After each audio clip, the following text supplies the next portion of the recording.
السلام علیکم ورحمۃ اللہ وبرکاتہ۔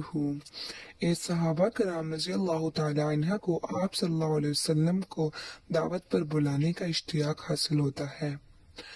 آپ صلی اللہ علیہ وسلم کو دعوت پر بلانے کا بہت ذوق و شوق رکھتے ہیں کہ زوجہ کو فرماتے ہیں صحابہ کرام کہ میں نبی پاک صلی اللہ علیہ وآلہ وسلم کو کھانے پر دعوت دینا چاہتا ہوں۔ آپ کی زوجہ فرمانے لگی ضرور کیوں نہیں دیجیے، یہ تو ہمارے لیے بہت سعادت کی بات ہوگی کہ نبی پاک صلی اللہ علیہ وآلہ وسلم ہمارے گھر کھانے پر تشریف لائیں گے۔ صحابہ کرام حضرت محمد صلی اللہ علیہ وسلم کے لیے بھیڑ ذبح کرتے ہیں اور ذبح کر کے گوشت اپنے گھر دے کر آپ صلی اللہ علیہ وآلہ وسلم کو لینے چلے جاتے ہیں۔ صحابہ کرام رضی اللہ تعالیٰ عنہ کے دو بیٹے ہوتے ہیں۔ جو بڑا بیٹا ہے وہ یہ سارا معجرہ دیکھتا ہے کہ ابا کیسے بھیڑ کو ذبح کر رہے ہیں۔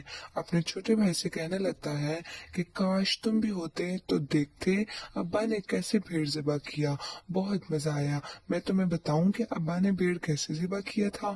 چھوٹا بیٹا بھی اشتیاق میں کہنے لگا جی جی بھائی ضرور، مجھے بھی بتائے کہ ابا نے بھیڑ کیسا ذبح کیا۔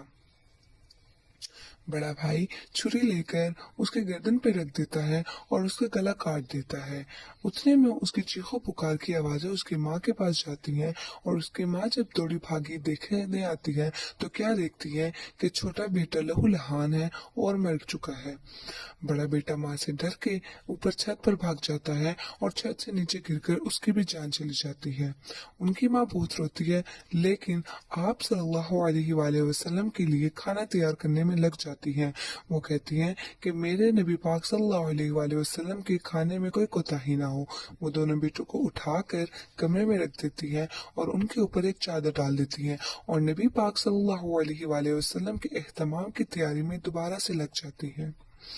جب صحابہ کرام رضی اللہ تعالیٰ عنہ آپ صلی اللہ علیہ وآلہ وسلم کو لے کر آتے ہیں اور ان کے آگے کھانا پیش کرتے ہیں، اس سے پہلے صحابہ کرام رضی اللہ تعالیٰ عنہ کی زوجہ محترمہ انہیں تمام کہانی بتا دیتی ہیں اور ماجرا سنانے کے بعد فرمانے لگتی ہیں کہ نبی پاک صلی اللہ علیہ وآلہ وسلم کو کچھ مت کہیے گا اور اپنے دل پر قابو رکھیے گا تاکہ نبی پاک صلی اللہ علیہ وسلم کے کھانے میں کوئی خلل پیدا نہ ہو۔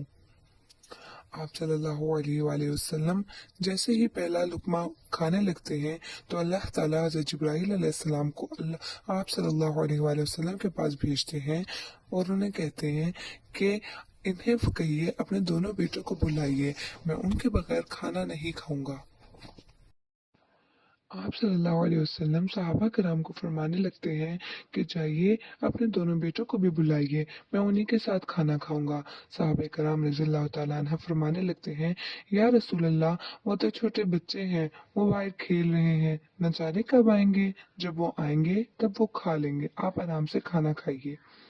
اب صلی اللہ علیہ وسلم نے فرمایا ایسا نہیں ہو سکتا، مجھے اللہ تعالیٰ نے حکم کیا ہے کہ دونوں بچوں کو بلوائیے اور ان کے ساتھ کھانا کھائیے، ان کے بغیر میں ایک لقمہ بھی نہیں لوں گا۔ صحابہ کرام رضی اللہ تعالیٰ عنہ کو جب یہ پتہ چلتا ہے کہ میرے اللہ نے انہیں بتایا ہے تو اب وہ فرمانے لگتے ہیں یا رسول اللہ میرے دونوں بیٹے مر چکے ہیں۔ وہ انہیں سارا معجرہ سناتے ہیں۔ آپ صلی اللہ علیہ وسلم انہیں فرماتے ہیں جائیے اپنے بیٹوں کو لے کر آئیے۔ صحابہ کرام اپنے دونوں بیٹوں کو اٹھا کے لے آتے ہیں اور آپ صلی اللہ علیہ وآلہ وسلم کے سامنے رکھ دیتے ہیں۔ آپ صلی اللہ علیہ وسلم ان کے لیے اللہ تعالیٰ سے دعا کرتے ہیں اور ان کی صحت یابی کی دعا کرتے ہیں، اللہ تعالیٰ ان کو دوبارہ سے زندہ کر دیتا ہے۔